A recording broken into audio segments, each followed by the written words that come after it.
Dearest, beloved, divine friends and family, brothers and sisters in Guyana, the concourse of humanity, the diaspora of Guyana around the world. This is RK's Guyana Free Media in the Raw. And today I wish to make a few comments before hitting the main subject, which is, according to the Kaiteur news of 23rd, which is yesterday, Granger will not accept recount figures, and it's going around the world and in other papers, and it is spreading like wildfire. Ladies and gentlemen, we have to think of some things. Are we into a coup d'etat? Remember, I spoke to you about that. I read articles about it. I did 2 articles on it, that during the period, even from early 2015 onwards, a coup was already in progress. And before I go to that article there, let me just tell you that Lowenfield, the CEO of GECOM, was found, served clandestinely, tracked, and served by the police, which means he became an outlaw. He was hiding from the police to be served, and anyone who hides from the law becomes an outlaw, according to my opinion and view as it pertains to law and order. He went to court this morning, and he was placed on $450,000 bail, and he is set to report in early August. But of concern to me, ladies and gentlemen, is whether, once again, and I'm pretty sure this is happening, he is being sued in his personal capacity as Lowenfield. And please bear in mind, friends and families, ladies and gentlemen, that the taxpayers' money have been used to pay and to fund him, his lifestyle, and his lawyers. It is very wrong, and it is extremely unfair for the people's money to be used for his court case. And the people's money should not be used for his bail. He needs to find his own money, and he has lots of that, because you and I know why. And there were many contracts at GECOM that were given out, and he's been working for a super salary and benefits, and therefore he should pay his own bail, and he, the CEO, should find his own money to pay his battery of lawyers. Friends and families, citizens of Guyana, in Guyana and in diaspora, you got to demand this, an inquisition eventually for all the monies that was spent and wasted in GECOM legalistically by this man, Mr. Lowenfield. Another thing I wish to talk about is, why is it that the APNO AFC is refusing to hand over power or to concede, and challenging the court's decision in every nook and cranny and every possibility, to the point that they are looking strange, dictatorial, as if fomenting a coup d'etat. But remember, I said we already had one, a non-violent coup d'etat. My friends and families, this is obviously due to jealousy. Jealousy of the brilliance, to my opinion, of Dr. Irfan Ali, and I'm going to say Dr. and Dr. Baranchak Deo, and the leadership of the party that has won the election. I have nothing personal to grind, but as a commentator and as a citizen of this country and the reader of articles from the newspaper, it becomes my right to speak on important matters, and as a citizen of this country. And I think the APNO and the AFC are making a tremendous mistake, and bring it not only great shame upon themselves, but sadly even on their families, their legacies, for those who had a legacy, and our country become the mocking stock internationally. We have been looked down upon throughout the country, ladies and gentlemen, and throughout the world, friends and families. We saw how 2 ministers made a mockery of Guyana, telling lies and trying to manipulate intelligent people on the OAS conference with the Organization of American States, and the embarrassment that they had to face, and then going up begging, so to say, to give you a chance. It was very sad, ladies and gentlemen. Many of you would want to say, oh, he's a PPP. Well, I am no PPP. I can tell you the PPP doesn't like me really, because I put a lot of blows on them. Right here in some of these interviews, I put a lot of blows on them. But the fact remains, what is going on now in Guyana is total degradation and shame. And now to go to the Kaiteur news of 23rd, yesterday, and I want to salute the bravado of Mr. Glenn Lal, the publisher, and his team for having the strength that don't care what they do to him, that he will publish his paper as a responsibility for law and order and proper journalism in the countries, ladies and gentlemen. Glenn Lal, I give you a support, as I do Freddie Kissoon, as I do Jerry Govaya, as I do even Ramesh Duku, who has been quiet for a while, Christopher Ram, the stalwarts and the warriors for democracy and freedom, fighters symbolically. And friends and family, ladies and gentlemen, to the article. Latest coalition statement signals departure from prior commitments. A statement issued by the National Unity and Alliance for Change, the APNU AFC coalition, yesterday outlined a clear position of their leader, de facto President David Granger, that he will not be accepting any declaration based on the figures derived from the national recount. This represents the most significant departure yet from prior commitments made by Granger. Commentary, ladies and gentlemen. We must remember that he caused the Caribbean heads and peoples to come here twice. Once when they came, the heads themselves, then to court, and then they were refused and they had to leave. And then when they returned, all was at the behest of President David Arthur Granger, de facto president caretaker at the moment, friends and families, ladies and gentlemen. And because he wanted a recount and come about and legalistically put, and that is why they legalized it in the official gazette. So you can't go against it. All of this is, to my opinion, putting great shame upon him personally. His family has been looked down upon. And internationally, he's lost his credibility along with that of our country, Guyana, losing its credibility. People don't only judge him alone, they judge the entire country.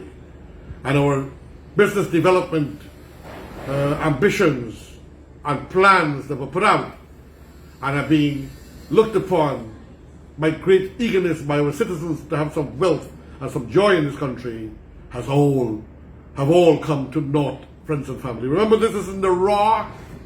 And if I make a mistake on this, the RK's Guyana Free Media, in the raw, I ask you to please do excuse me, because I have to repeat and I can't edit. For time is of essence. And we go on.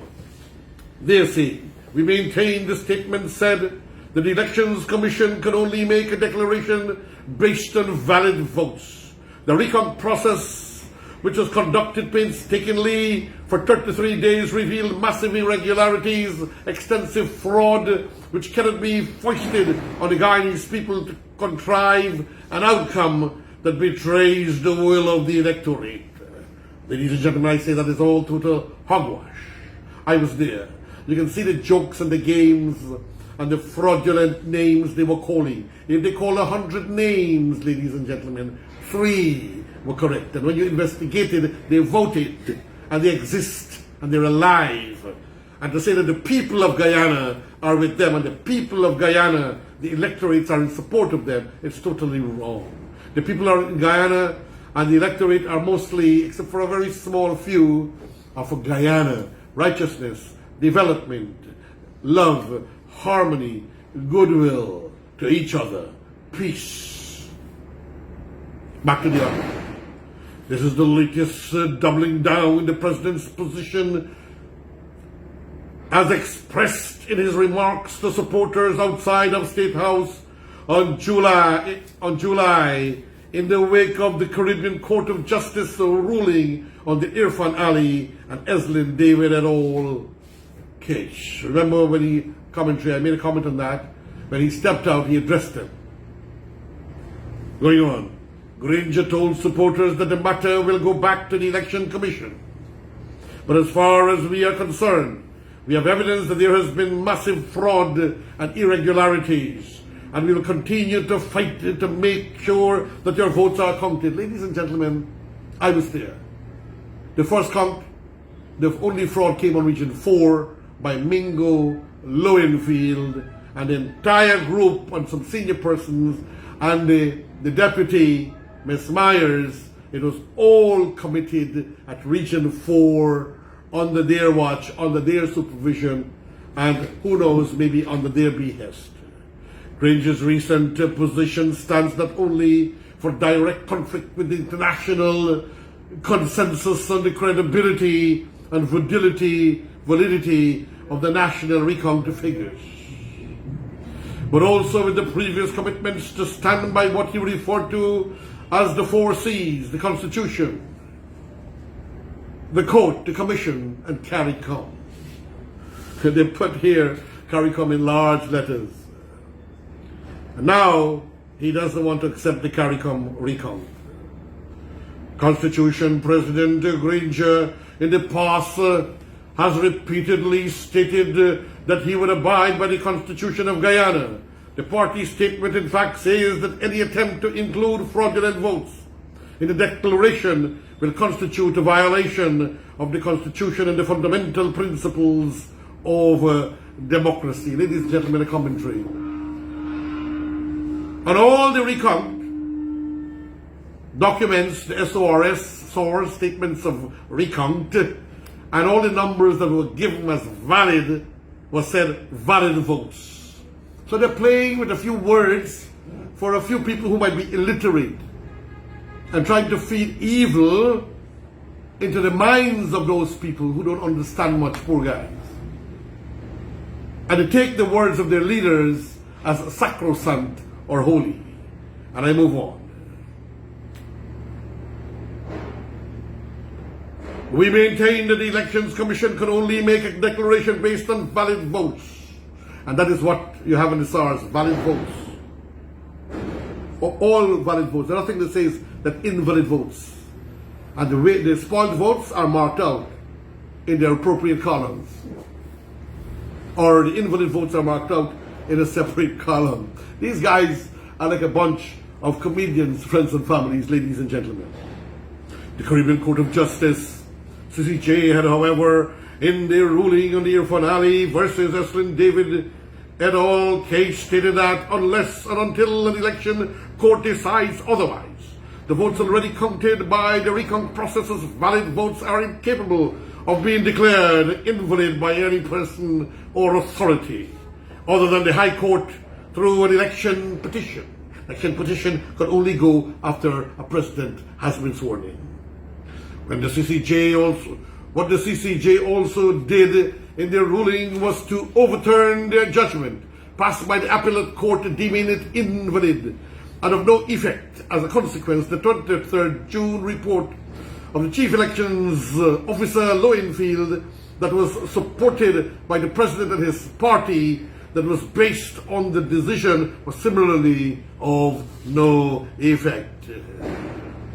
The President's statement then indirectly supports a departure from the Constitution on this critical issue as decided by the Guyana's Apex Court. Apex means highest, which is the Court of Appeal, the Caribbean Court of Justice, ladies and gentlemen, which is the highest Court of Appeal for Guyanese.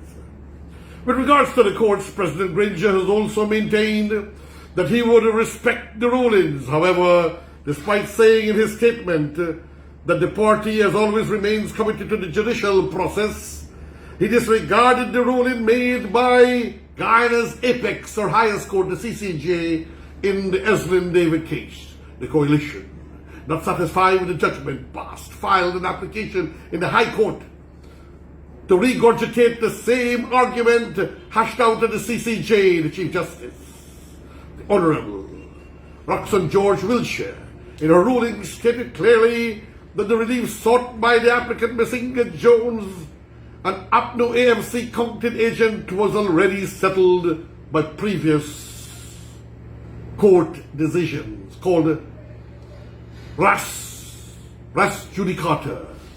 Res judicata. You cannot litigate on a thing already litigated and decided on. Nonetheless, the party again disregarded the CJ's ruling and filed an appeal with the appellate court. Touching on this, APNO and AFC in their statement said the appellant Messenger Jones seek to set aside or reverse the entire judgment of the Chief Justice Roxanne George, and added that such an appeal, and I'm moving to page 18, ladies and gentlemen, will not be lawful, proper, and guaranteed under the Constitution or a supreme law. Now we go to CARICOM.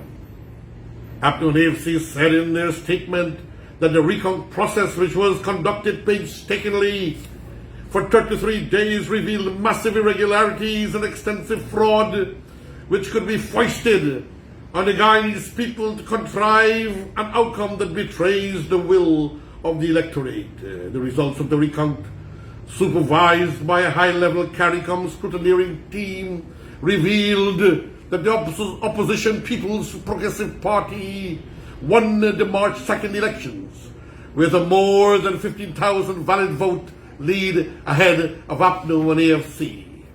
Instead of conceding to their clear loss, the party continues to argue that the recount merely uncovered mass fraud and irregularities, and stated that any result from the process would be tainted and unlawful. A majority of these allegations were raised by the APNO and AFC during the recount process, and to date, no hard-hitting evidence has been provided to support them, a point raised by the CARICOM or in the CARICOM report.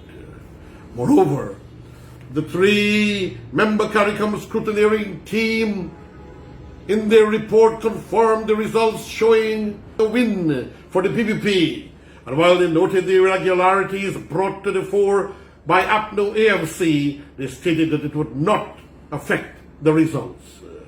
That report also received widespread support from a host of stakeholders in the international community.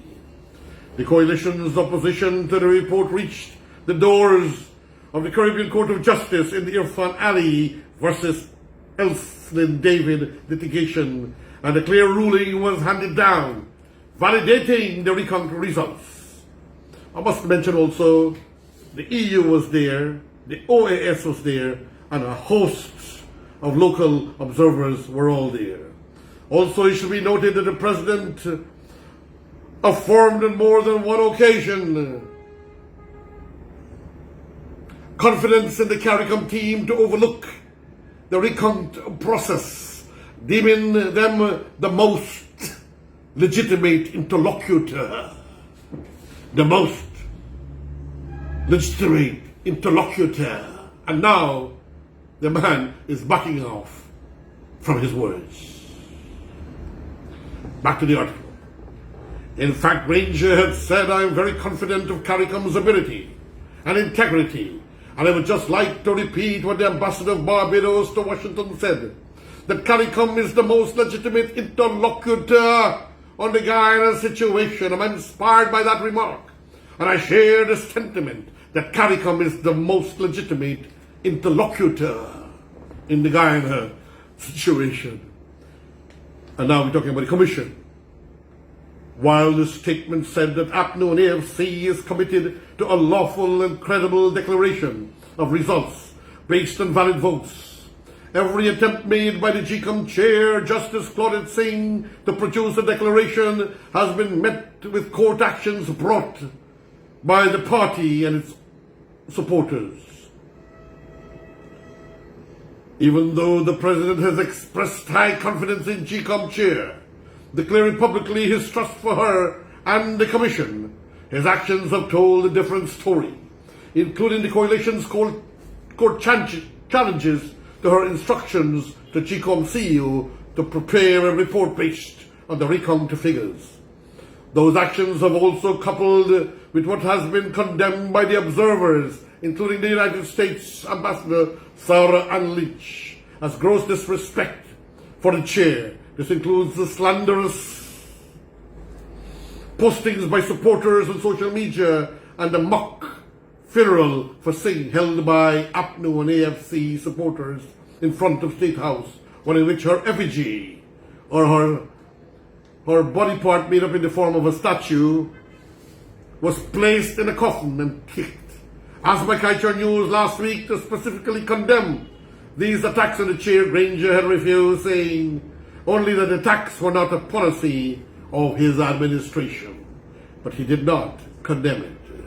Friends and families, ladies and gentlemen, think for a moment. Even their supporters open to dialogue. The coalition ended their statement noting that they are open to dialogue with other political parties and stakeholders on the way forward for our country. I see that as a big joke. They weren't open all the time. Now you open when all the billions have been spent and the elections have been finished and you're about to leave. Unfortunately, you're open. This is not good for us in the world.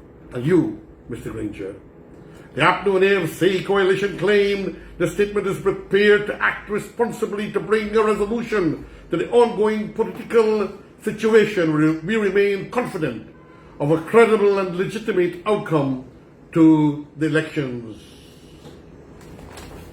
Ladies and gentlemen, friends and family, therein is what some people, sadly, in the APNU and AFC are terrified of. They had to put people to try to embarrass me and call my name out, as if that will scare me into perdition and give me a heart attack, and I will suffer terrible fear. Friends and families, as I said, I have the Pathan bloodline coupled with the Kshatriya, two warrior bloodline of India and Afghanistan. May the peace and the mercies be upon one and all, as I pray and I beg you all, friends and families in Guyana, and all citizens, supporters of all the parties, including the APNU and the AFC and the PPP, all to pray for a good outcome so Guyana could progress. Peace, love, and respect. Your friend, your brother, Haji Dr. Roshan Khan saying thank you and farewell, friends.